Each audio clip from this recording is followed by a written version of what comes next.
श्री सुखदेव जी बोले, हे परीक्षित, अब तुम चंद्रमा के समान प्रकाशवान चंद्रवंश का वृत्तांत सुनो। भगवान श्री नारायण जी के नाभि कमल द्वारा ब्रह्मा जी की उत्पत्ति हुई थी। ब्रह्मा जी के नेत्रों द्वारा अत्रि मुनि का जन्म हुआ था। अत्रि मुनि से चंद्रमा की उत्पत्ति हुई, जो ब्राह्मणों, नक्षत्रों, औषधियों तथा वृक्षादि के स्वामी हैं। चंद्रमा ने बृहस्पति को अपना गुरु बनाकर राज सूर्य यज्ञ करना आरंभ किया। उस यज्ञ में चंद्रमा ने बृहस्पति जी की परम सुंदरी पत्नी तारा को छल द्वारा ले लिया। उस समय दैत्यों ने बृहस्पति जी की सहायता की। परस्पर घोर युद्ध होने के उपरांत ब्रह्मा जी की आज्ञा मानकर चंद्रमा ने तारा को बृहस्पति को लौटा दिया। चंद्रमा द्वारा तारा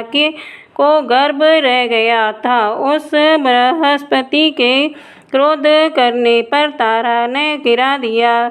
उस समय उस बालक के सुंदर स्वरूप को देखकर बृहस्पति तथा चंद्रमा दोनों ने उसे लेने की इच्छा प्रकट की। उस समय ब्रह्मा जी ने तारा से पूछा कि यह बालक किससे उत्पन्न हुआ है। तारा ने बतलाया, चंद्रमा से।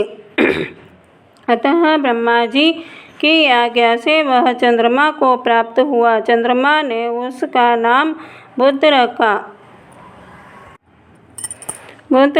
बुध की इला नामक पत्नी के गर्भ से पुरूरवा नामक एक अत्यंत तेजस्वी पुत्र उत्पन्न हुआ। स्वर्ग की उर्वशी नामक अप्सरा के ने राजा पुरूरवा के तेज बल और सौंदर्य की प्रशंसा इंद्र की सभा में सुनी थी। एक बार मित्रा वरुण के शाप के कारण उर्वशी मृत्युलोक में आई और राजा पुरूरवा के यहाँ रहने की लालसा की। वह राजा पुरूरवा के उपवन में एक अद्भुत वृक्ष की डाल पर रत्न जटित हिडोला डालकर झूलने लगी। अपने लोक से वह 2 मेढ़ा और एक अग्निपात्र अपने साथ लाई। जब राजा ने उर्वशी को अपने उपवन में देवताओं को देखा तो उसके स्वरूप को देखकर मोहित हो गया और उसे अपने साथ रहने के लिए राजी कर लिया। उस समय उर्वशी ने राजा को वचनों में बांध लिया और कहा, हे राजन, यदि तुम 3 प्रतिज्ञा कर लो तो मैं तुम्हारे पास रह सकती हूँ। राजा ने पूछा, वे प्रतिज्ञा क्या है? उर्वशी ने कहा कि पहली बात तो यह है कि मेरे ये दोनों मेढ़ कभी दुख न पावे। दूसरी यह कि मेरे भोजन के लिए नित्य नवीन घृत देना होगा। और तीसरी यह कि कभी नंगे होकर मेरे सामने मत आना। यदि तुमने इनके विपरीत आचरण किया तो मैं उसी समय तुम्हारे पास से चली जाऊंगी। राजा ने तीनों बातें स्वीकार करके उर्वशी को अपने पास रख लिया। हे परीक्षित, उस प्रकार मित्रावरुण के शाप से उर्वशी मृत्युलोक में रह रही थी। उर्वशी के बिना देवलोक को सूना देखकर इंद्र ने गंधर्वों को यह आज्ञा दी कि तुम किसी प्रकार उर्वशी को यहाँ ले आओ। इंद्र की आज्ञा पाकर गंधर्वों ने उर्वशी के पास जाकर यह कहा कि हे उर्वशी, तुम्हारे बिना इंद्र सभा की शोभा फीकी हो रही है, अतः तुम्हें इंद्र ने बुलाया है। यह सुनकर उर्वशी प्रसन्न होकर साथ चलने को तैयार हो गई। उर्वशी की मर्जी से गंधर्वों ने अपनी माया द्वारा नवीन घृत को पुराने घृत में बदल दिया। बदलकर उर्वशी को दिखला दिया और उन दोनों मेढ़ों को चुराकर आकाश में उड़ चले। तदंतर उर्वशी ने अपने पास सोए हुए राजा पुरूरवा को जगाकर कहा कि मेरे दोनों मेढ़ों को कोई चुरा कर लिए जा रहा है। यह सुनते ही राजा घबराकर मेढ़ों को लेने के लिए नंगा ही उठ दौड़ा। उस समय उर्वशी ने राजा से इस प्रकार कहा, हे राजन, मैंने तुम्हारे साथ प्रतिज्ञा की थी कि जब मैं तुम्हें देखूंगी अथवा मेरे दोनों मेढ़ दुख पावेंगे अथवा जिस दिन मुझे नया घृत खाने को नहीं मिलेगा उसी दिन मैं तुम्हें छोड़कर चली जाऊंगी। आज तीनों बातें एक साथ हुई हैं, अतः अब मैं तुम्हारे पास नहीं रहूंगी। इतना कहकर उर्वशी बिजली के समान चमकती हुई वहां से उड़ गई। उस समय राजा पुरूरवा उसके वियोग में अत्यंत व्याकुल होकर वन में जाकर उसे ढूंढने लगा। एक दिन वह उर्वशी को ढूंढता हुआ कुरुक्षेत्र में जा पहुंचा और एक सेमल के वृक्ष के नीचे खड़ा हो गया।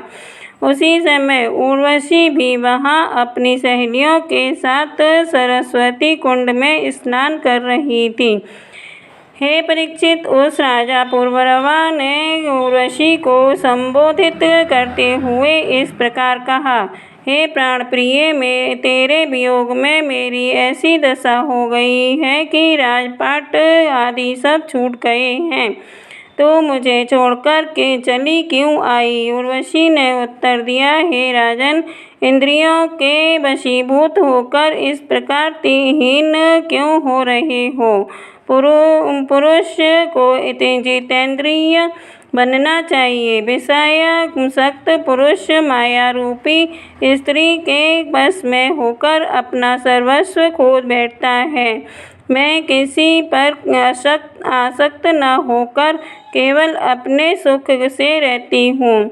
जब तक कोई पुरुष मेरे मन को भाता है तभी तक मैं उससे स्नेह रखती हूँ। मैं किसी ज्ञानोपदेश को मैं न मानकर अपनी मनमानी करती हूँ। उर्वशी द्वारा इस प्रकार समझाने पर भी जब राजा को कोई ज्ञान नहीं हुआ और उर्वशी ने दया करके उससे इस प्रकार कहा, हे राजन, 1 वर्ष के पश्चात जब दूसरे वर्ष का पहला दिन लगेगा उस दिन एक रात के लिए मैं तेरे पास आकर रहूंगी। इतना कहकर उर्वशी वहां से अदृश्य हो गई। तब राजा राजभवन में लौटकर उस दिन की प्रतिज्ञा करने लगा।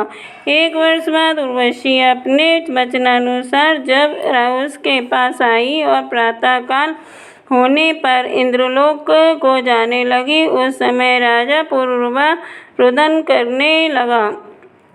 उस समय उर्वशी ने कहा, हे राजन, मैं यहाँ नहीं रह सकती। यदि तुम मुझे अंतःकरण में से चाहते हो तो तुम्हें एक मंत्र बतलाती हूँ। उस मंत्र का जप करते हुए तुम गंधर्वों की तपस्या करो। जब वे प्रसन्न होकर तुम्हें यज्ञ करने की आज्ञा दें तब यज्ञ करने के कारण गंधर्व लोक में जाकर तुम मुझे फिर प्राप्त कर लोगे। उस समय मैं आनंद पूर्वक तुम्हारे साथ रहूंगी। इतना कहकर उर्वशी राजा पुरूरवा को वेद की 2 ऋचाएँ बताकर इंद्रलोक को चली गई।